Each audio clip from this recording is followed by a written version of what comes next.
योग वशिष्ठ उत्तर रामायण 884। जय श्री वशिष्ठ मुनि।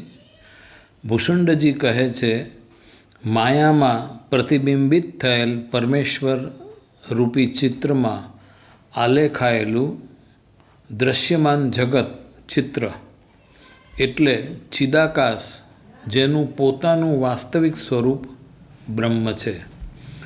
મનુષ્ય જેવા જેવા સંકલ્પો કરે છે તેવું તેનું કર્મ તથા કર્મફળ હોય છે.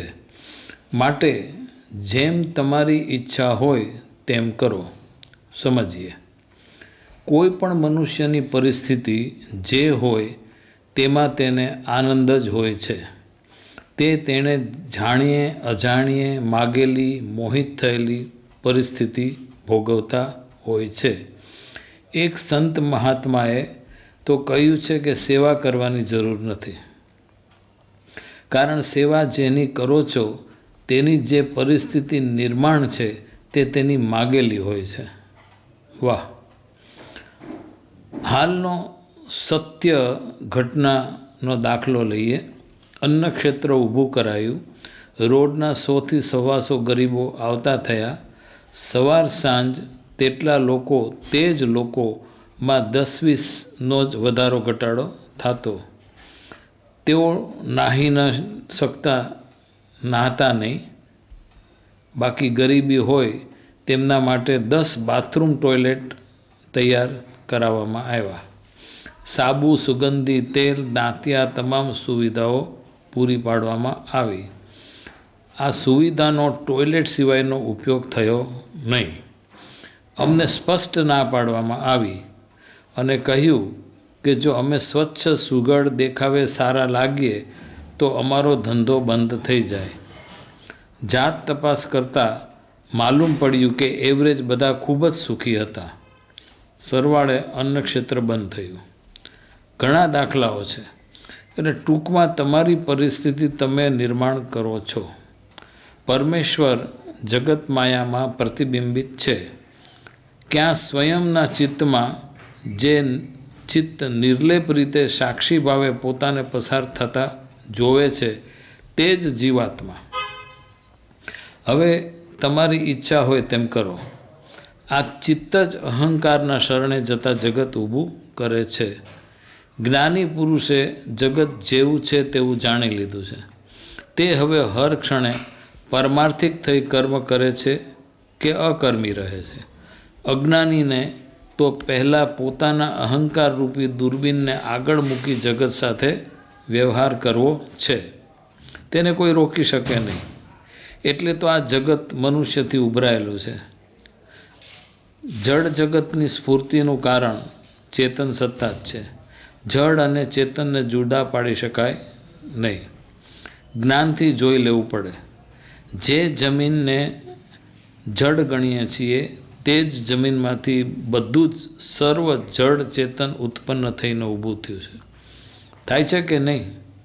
તમામ ખોરાક, પાણી, ધાતુ, લાકડું, ઈંટો, સિમેન્ટ, 5 ઇન્દ્રિયો દ્વારા તમે દૂર સુધી નજર દોડાવો, દરેક જળ ચેતન જમીનથી જ અસ્તિત્વ ધરાવે છે.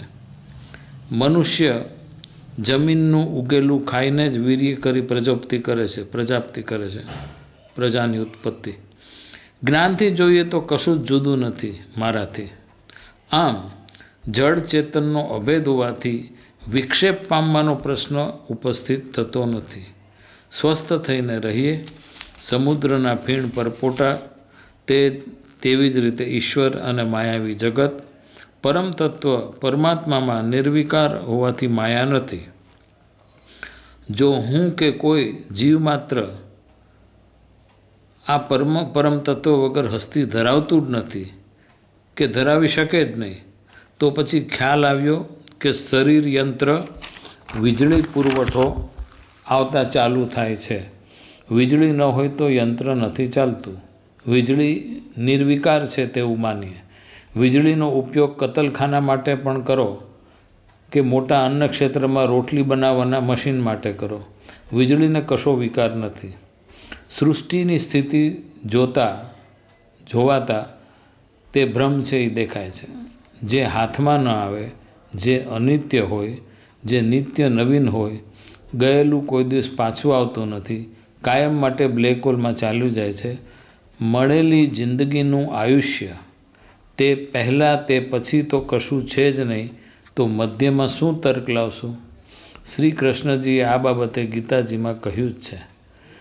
આવા ફેરફૂદડી ફરતા કે ફેરવતા જગતના જ્ઞાનીનું મન સ્થિર કેમનું થાય? એટલે જે અનિત્ય છે તે જ નિત્ય સમજવું, તેમ બુદ્ધ ભગવાન પણ કહે છે. વ્યવહારિક દ્રષ્ટિએ અવર્ણનીય એવી રીતે આપણે સર્વમાં રહીએ છીએ. કોઈને કોઈ રીતે પોતાને સંબંધિત ગણાવીએ છીએ, જડ સાથે કે ચેતન સાથે. પારસ્પરિક સંબંધિત છીએ એવું આપણે દેખાડીએ છીએ. હવે તાત્વિક દ્રષ્ટિએ જો આપણે જોઈએ તો સર્વ જગત મિથ્યા છે, તો કશામાં, કોઈ વ્યક્તિમાં કોઈ સંબંધિત આપણે નથી જ નથી. નિશંકપણે સારી રીતે સુખપૂર્વક રહો. જય હો પ્રભુ, જય હો, જય હો.